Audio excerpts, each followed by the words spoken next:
السلام علیکم ساتھیو، آج میں اپنے چینل خان جی ولاگ کی جانب سے آپ سے مخاطب ہوں۔ آج میں آپ کو اسلامی تعلیمات کے بارے میں کچھ واقعات بتاؤں گا۔ کہتے ہیں کہ ایک عورت کا دل ٹوٹا، روئی سوئی آپ صلی اللہ علیہ وسلم کی زیارت ہو گئی۔ کتابوں میں ایک عجیب واقعہ لکھا ہے کہ خاتون نہایت ہی پاک دامن اور نیک تھی۔ وہ چاہتی تھی کہ مجھے نبی کریم صلی اللہ علیہ وسلم کی زیارت نصیب ہو۔ وہ درود شریف بھی بہت پڑھتی تھی لیکن زیارت نہیں ہوتی تھی۔ ان کے خاوند بڑے اللہ والے تھے۔ ایک دن انہوں نے اپنے خاوند سے اپنی یہی تمنا ظاہر کی کہ میرا دل تو چاہتا ہے کہ مجھے نبی کریم صلی اللہ علیہ وسلم کی زیارت نصیب ہو جائے، لیکن کبھی یہ شرف نصیب نہیں ہوا، اس لیے آپ مجھے کوئی عمل ہی بتا دیں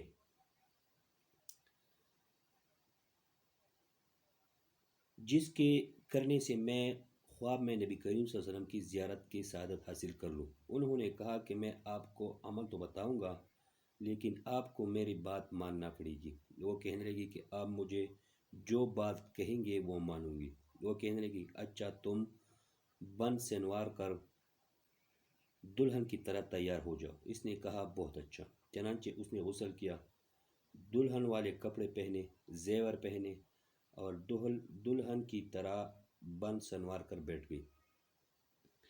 جب وہ دلہن کی طرح بن سنوار کر بیٹھ گئی تو وہ صاحب ان کے بھائی کے گھر چلے گئے اور جا کر اسی سے کہا کہ دیکھو میری کتنی عمر ہو چکی ہے اور اپنی بہن کو دیکھو کہ وہ کیا بن کر بیٹھی ہوئی ہے۔ جب بھائی گھر آیا اور اس نے اپنی بہن کو دلہن کے کپڑوں میں دیکھا تو اس نے اسے ڈانٹنا شروع کیا کہ تم کو شرم نہیں آتی؟ کیا یہ عمر دلہن بننے کی ہے؟ تمہارے بال سفید ہو چکے ہیں، تمہاری کمر سیدھی نہیں ہوتی اور 20 سال کی لڑکی بن کر بیٹھی ہوئی ہو۔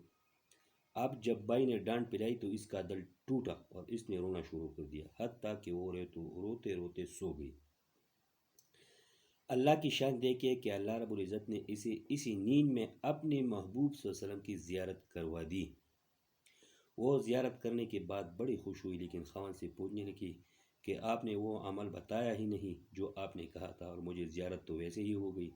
وہ کہنے لگا کہ اللہ کی بندی، یہی عمل تھا کیونکہ میں نے تیری زندگی پر غور کیا تھا، مجھے تیرے اندر ہر نیکی نظر آئی، تیری زندگی شریعت و سنت کے مطابق نظر آئی۔ البتہ میں نے یہ محسوس کیا کہ میں چونکہ آپ سے پیار محبت کی زندگی گزارتا ہوں اس لیے آپ کا دل کبھی نہیں ٹوٹا۔ اس وجہ سے میں نے سوچا کہ جب آپ کا دل ٹوٹے گا تو اللہ تعالیٰ کی رحمت اترے گی اور آپ کی تمنا کو پوری کر دیا جائے گا۔ اس لیے تو میں نے اس طرف آپ کو دلہن کی طرح بن سنوار کر بیٹھنے کو کہا اور دوسری طرف آپ کے بھائی کو بلا کر لے آیا۔ اس نے آپ کو ڈانٹ پلائی جس کی وجہ سے آپ کا دل ٹوٹا اور اللہ رب العزت کی ایسی رحمت اتری کہ اس نے آپ کو اپنے محبوب صلی اللہ علیہ وسلم کی زیارت کروا دی۔ اللہ اکبر۔ تو جناب، یہ واقعہ آپ نے سنا، کتنی عجیب واقعہ تھا، اور اس پر کچھ شعر میں بھی پڑھ لیتا ہوں۔ کہتے ہیں دل کے محرابوں پر لکھی ہے وفا کی آستین، دیکھتے تو ہے بظاہر ان کو پڑھتا کون ہے۔ اور دوسری شعر ہے محبت کی مسافر کی مہک صدیوں نہیں جاتی، یہاں سے کون گزرا ہے یہ رستہ بول دیتا ہے۔ اور کشاں کشاں وہ میرے دل پر جمائے جاتے ہیں، بلا رہا ہوں مگر یاد آئے جاتے ہیں۔ اور چراغوں کو لہو دینا پڑے گا، اندھیروں کی حکومت ہو رہی ہے۔ مجھ میں برائیاں تو برابر تلاش کر لیکن کمی کچھ اپنی بھی اندر تلاش کر، انہیں کیا خوف طوفان کا ہوگا جو طوفانوں میں پالے جا رہے ہیں۔ تو جناب، یہ ہے میرا آج کا ویڈیو۔ اگر آپ کو آج کا ویڈیو پسند آیا ہو تو برائے مہربانی میرے چینل کو سبسکرائب کریں اور بیل آئیکن کو دبا دیں۔ اب مجھے اجازت دیجیے، اللہ حافظ۔